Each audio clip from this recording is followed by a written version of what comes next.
उत्तर प्रदेश के बरेली जनपद के औला में मुख्य खाद्य सुरक्षा अधिकारी बरेली ने अपनी टीम सहित सहायक खाद्य सुरक्षा आयुक्त 2 बरेली अपूर्व के अनुपालन में क्षेत्रीय खाद्य सुरक्षा अधिकारी वीरेंद्र कुमार ने उत्तर प्रदेश उद्योग व्यापार प्रतिनिधि मंडल के सहयोग से व्यापार नेता अमित शर्मा के निवास पर कैंप लगाकर लाइसेंस पंजीकरण का कार्य किया। उत्तर प्रदेश उद्योग व्यापार प्रतिनिधि मंडल के आह्वान पर कैंप में व्यापारियों ने बढ़ चढ़कर हिस्सा लिया और बड़ी तादाद में लाइसेंस पंजीकरण एवं रिन्यूअल कराने का कार्य किए गए।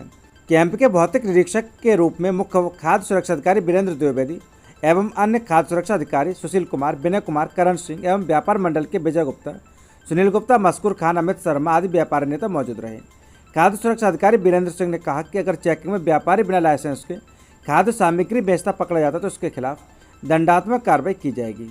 सच से कनेक्शन के लिए आंवला से नगेंद्र सक्सेना की रिपोर्ट। कैबिनेट मंत्री का आदेश आंवला पुलिस के लिए बेअसर। आंवला पुलिस पर नाबालिग का मेडिकल न कराने और दवा बनाकर बयान बदलवाने का आरोप। पूरा मामला उत्तर प्रदेश के बरेली जनपद के औला का, जहां पर आंवला के एक मोहल्ला के रहने वाले व्यक्ति की नाबालिग बेटी को मोहल्ले का एक युवक अन्य लोगों के सहयोग से अपने साथ ले गया और उसे धमकाकर दुष्कर्म किया। उसकी प्राइवेट फोटो भी अपने पास रखी है, जिसकी उसने आंवला थाना में शिकायत की। आंवला पुलिस ने मुकदमा पंजीकृत कर लिया था। पीड़ित ने आरोप लगाया कि उसकी बेटी पर बयान बदलने का दबाव बनाया गया, जिसकी शिकायत एसएसपी बरेली से की गई। आंवला पुलिस ने कोई कार्रवाई नहीं की। पीड़ित के अनुसार उसकी बेटी का ना तो मेडिकल कराया गया और उसके 164 के बयान भी पुलिस ने दबाव में बदलवाकर कराए हैं। कैबिनेट मंत्री धर्मपाल सिंह से पीड़ित ने परेशान होकर मुलाकात की तो उन्होंने भी एक लेटर लेकर कार्रवाई करने के निर्देश दिए, मगर एक सप्ताह बीत जाने के बाद भी कोई कार्रवाई नहीं हुई, जिससे कि आरोपियों के हौसले बुलंद हैं। सच से कनेक्शन के लिए आंवला से नगेंद्र सक्सेना की रिपोर्ट। तेज हवा और बारिश के साथ गर्मी से राहत मगर बढ़ी उमस। आंवला में टूटा बिजली का पोल, जेई ने रात में ही कराया ठीक। पूरा मामला उत्तर प्रदेश के बरेली जनपद के औला का, जहां पर आंवला व आसपास के क्षेत्रों में पिछले काफ़ी दिनों से गर्मी से लोग परेशान थे। लगातार पारा बढ़ने से लोग परेशान थे। वहीं प्रदेश भर में लू लगने से कई के मरने की खबरें भी सामने आ रही हैं। इसी बीच कल रात अचानक तेज आंधी और बारिश से गर्मी से तो राहत मिल गई, पर बिजली का पोल टूटने से रास्ता जाम और जगह जगह पेड़ गिरने से बिजली की समस्या खड़ी हो गई और दिन में उमस बढ़ गई। हम बात करते हैं आंवला की, जहां पर नगर में एक बिजली का पोल गिर गया। इसकी जानकारी जैसे आंवला के जेई मनोज कुमार यादव को मिली तो उन्होंने तुरंत मौके पर जाकर अपनी टीम के साथ दोबारा रात के 12 बजे पोल को लगवाया और नगर की बिजली को चालू कराया, जिससे कि नगर क्षेत्र को गर्मी से राहत मिल सके। वहीं जगह जगह पेड़ गिरने से लोगों को समस्या का सामना करना पड़ा। इसके अलावा किसानों के चेहरे पर मुस्कान भी देखने को मिल रही है, क्योंकि इससे वह किसान अगली फसल बोने के लिए खेतों में तैयारियां शुरू कर सकते हैं। सच से कनेक्शन के लिए आंवला से नगेंद्र सक्सेना की रिपोर्ट।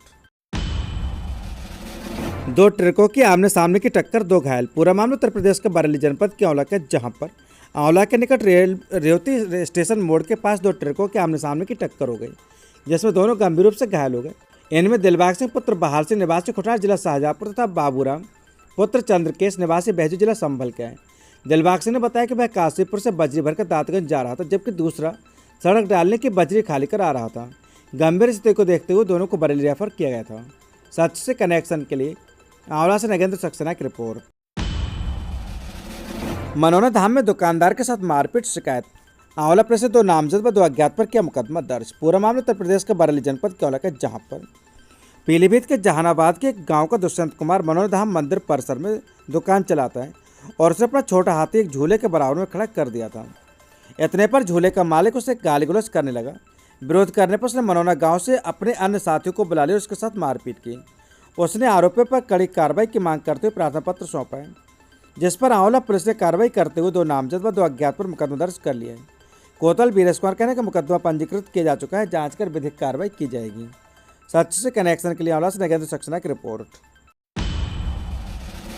एक बार फिर सवालों के घेरे में आया आंवला स्वास्थ्य विभाग। पूरा मामला उत्तर प्रदेश के बरेली जनपद के औला का, जहां पर आंवला के रहने वाले अकबर अली ने एसडीएम एनराम को ज्ञापन सौंपा और बताया कि पिछले दिनों आंवला नगर में एक अस्पताल को सील कर दिया गया था, मगर उस अस्पताल के संचालक के नाम से अल्ट्रासाउंड लगातार कराए जा रहे हैं। उन्होंने इसका आरोप इंतजार हुसैन, मुख्य चिकित्सा अधीक्षक आंवला पर भी लगाया। सच से कनेक्शन के लिए आंवला से नगेंद्र सक्सेना की रिपोर्ट।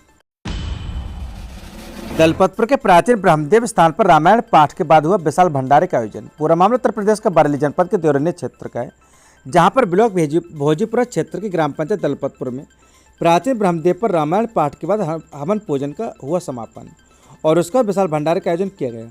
भंडारे का आयोजन एक सामाजिक उत्सव के रूप में किया जाता है, जिसमें सभी समुदायों के लोग एक साथ आकर भोजन करते हैं।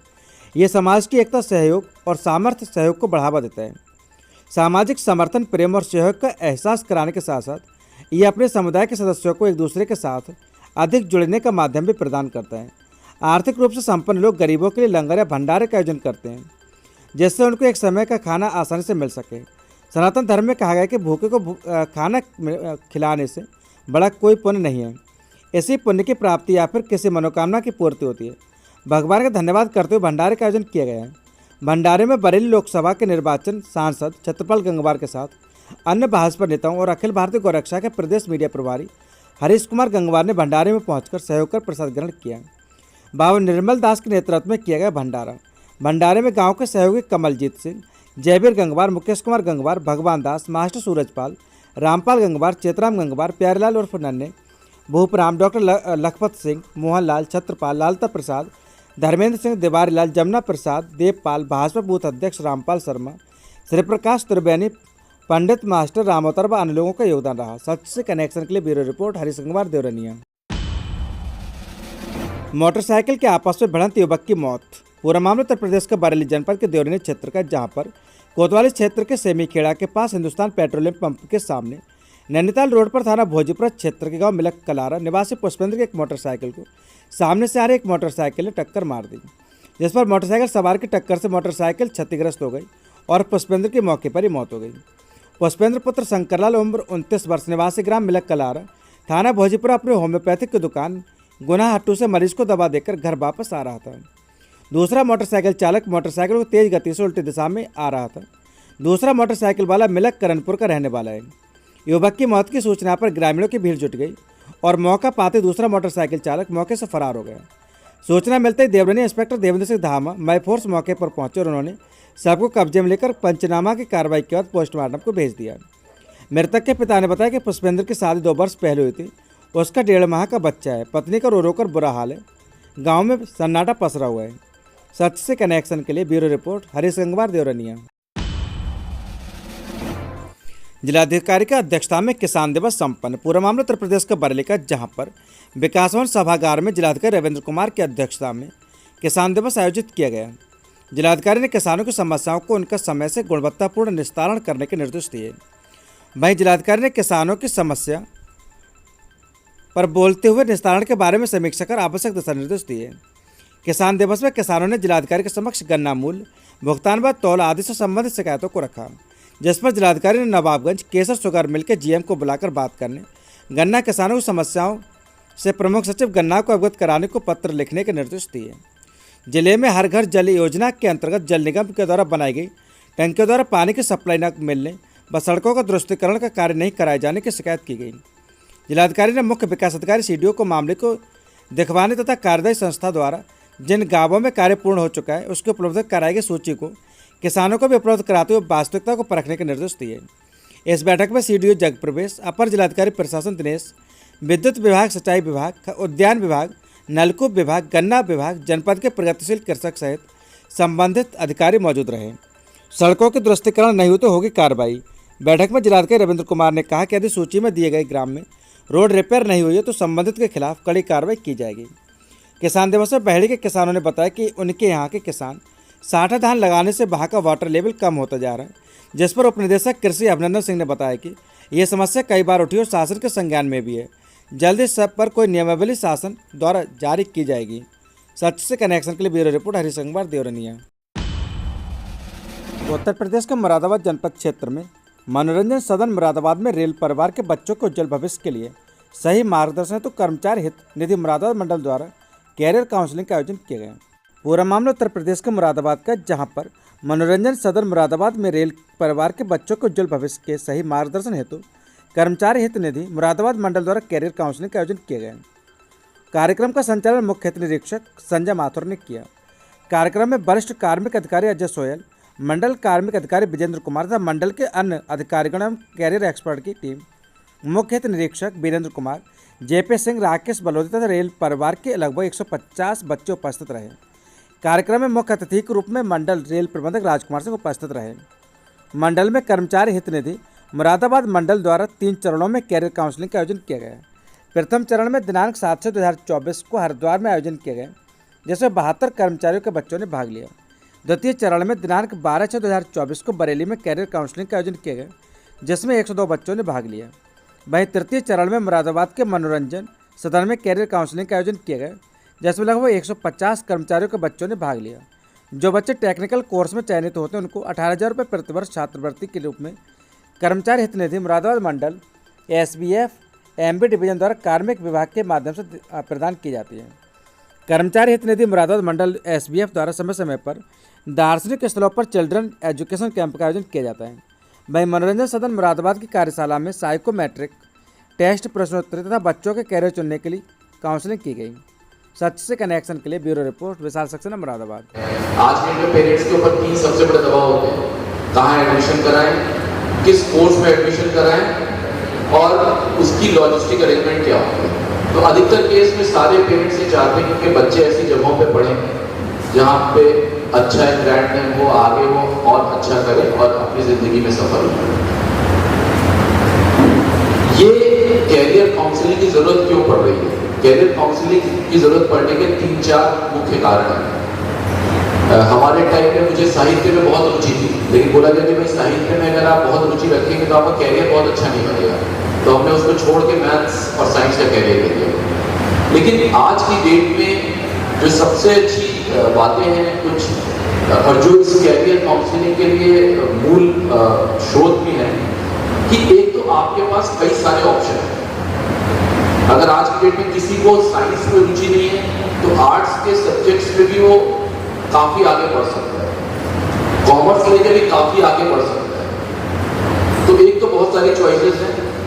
दूसरी बात क्या है, कंपटीशन पहले से बहुत ज़्यादा टफ हो गया।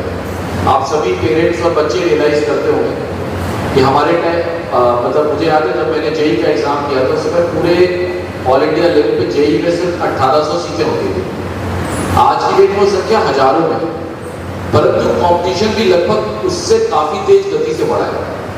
तीसरी बात यह है कि स्टूडेंट और बच्चा, स्टूडेंट, बच्चे, पेरेंट्स, सब पे सोसाइटी में परफॉर्म करने का बहुत ज़्यादा प्रेशर है कि आपको बहुत अच्छे से परफॉर्म करना है, आपको अच्छा बनना है। चौथा, अगर ये देखा गया है पिछले कुछ सालों में कि अगर हम वो कैरियर नहीं लेते हैं किसी मजबूरी में जो कि हमारी रुचि का नहीं है, तो उसमें हम बहुत आगे नहीं बढ़ पाते। तो इन 3-4 मुद्दों की वजह से कैरियर काउंसलिंग आज के डेट में बहुत इम्पोर्टेंट है। जैसा कि अभी मेरे बारे में कहा गया, तो मैं जब आप लोगों को देख रहा हूँ, आप में अधिकतर लोग मेरे ख्याल में क्लास 10th के आसपास, 10th से 12th के बीच के हैं। कितने लोग हैं जिन्होंने इस साल 10th का एग्जाम दिया था? मतलब आप लोग का भी रिजल्ट जस्ट आया हुआ है ना? और ऐसे कितने लोग हैं जो कि 11th पास कर रहे हैं? ऐसे कौन से लोग हैं जो जिन्होंने इस साल 12th का एग्जाम दिया था? अगर उस दिशा में कोई आपको ऑब्स्टेकल आता है, आपको लगता है कि मैं कुछ और चेंज करना चाहता हूँ, आप चेंज कर सकते हैं। ऐसे बहुत से एग्जाम्पल्स हैं। फिल्म इंडस्ट्री में बहुत से एग्जाम्पल हैं जहाँ लोग इंजीनियरिंग की और एक्टर की तरह काम कर रहे हैं। ऐसे भी एग्जाम्पल हैं जिन्होंने फिल्में करी और आज टेक्नोलॉजी में या बिजनेस में बहुत अच्छा कर रहे हैं। तो मेरा कहने का एंड में सिर्फ और सिर्फ एक आपके लिए मैसेज है, कैरियर काउंसलिंग का पर्पज आपको दुनिया में डिफरेंट तरह के जो कोर्सेज पॉसिबल है उनके लिए एक्सपोज करना है। चॉइस आपकी है और इस चॉइस को सोच समझ के लें, लेकिन इस चॉइस को अपनी ज़िंदगी मान के उतना प्रेशर ना बनाएं। पेरेंट्स से भी मेरा ये अनुरोध होगा कि आप देखें कि क्या क्या ऑप्शन अवेलेबल हैं, किस पे मेरा बच्चा अच्छा कर सकता है, उस फील्ड में ले जाएं। नहीं अच्छा कर पाए और भी रास्ते खुले हुए हैं और बहुत से ऐसे रास्ते हैं जो कि आपको उस ऊंचाइयों पे ले जाएंगे जिनको आज आप सोच भी नहीं सकते। तो आसमान खुला हुआ है, आपके पास उड़ने के लिए पूरी जिंदगी पड़ी है। तो जिंदगी को अच्छे से इस्तेमाल करिए, एंजॉय करिए, मन का काम करिए और खूब खुश रहिए। बहुत बहुत धन्यवाद। देने से पहले मैं सबसे पहले तो आप सभी का धन्यवाद देना चाहूँगा कि आप लोगों ने अपना समय निकाला और जो एक छोटी सी पहल मेरी टीम ने करी है उसका आप लोग हिस्सा बने। मैं कुछ पॉइंट्स भी जो इस कैरियर काउंसलिंग हमने करे हैं वो इलैबोरेट करना चाहूँगा। सर, हमने 3 फेजेस में ये कैरियर काउंसलिंग करवाई है सर, हरिद्वार, बरेली और आज तीसरा इसका समापन हम लोग यहाँ पे मुरादाबाद में कर रहे हैं। आज से पहले लगभग 176 लोग और तक परिवार इसका फ़ायदा ले चुके हैं और अभी जो मुझे लगभग दिख रहा है 125 के आसपास अभियान तक ले रहे हैं सर। जो कुछ नया हमने इस बार करने की कोशिश करी वो ये है कि सभी बच्चों को एप्टीट्यूड टेस्ट हम करवा रहे हैं ताकि उनको इंडिविजुअल रिकमेंडेशन दे पाएँ और साथ ही साथ जो स्टार्टअप इंडस्ट्री है उनसे भी कुछ लोगों को बुलवाया गया है ताकि जो नई सोच है और जैसे कि प्रधानमंत्री जी कहते रहते हैं कि जॉब सीकर नहीं हमें जॉब गिवर बनना है, तो उस क्रम में हम लोग आगे बढ़ पाएँ। अब मैं धन्यवाद के क्रम में सबसे प्रथम तो DRM साहब का धन्यवाद देना चाहूँगा। सर ने पूरी टीम को मोटिवेटेड रखना है, नई नई चीज़ों के लिए हमें इंस्पायर करते रहते हैं और उन्होंने अपने बिजी शेड्यूल से समय निकाला। सर बहुत बहुत धन्यवाद सर, अपने बच्चों को इंस्पायर किया। मैं अपनी टीम का भी धन्यवाद देना चाहूँगा जिन्होंने इसको सक्सेसफुल बनाया और आप सभी परिवारों और बच्चों का धन्यवाद देना चाहूँगा जो इस कार्यक्रम में हिस्सा में बहुत बहुत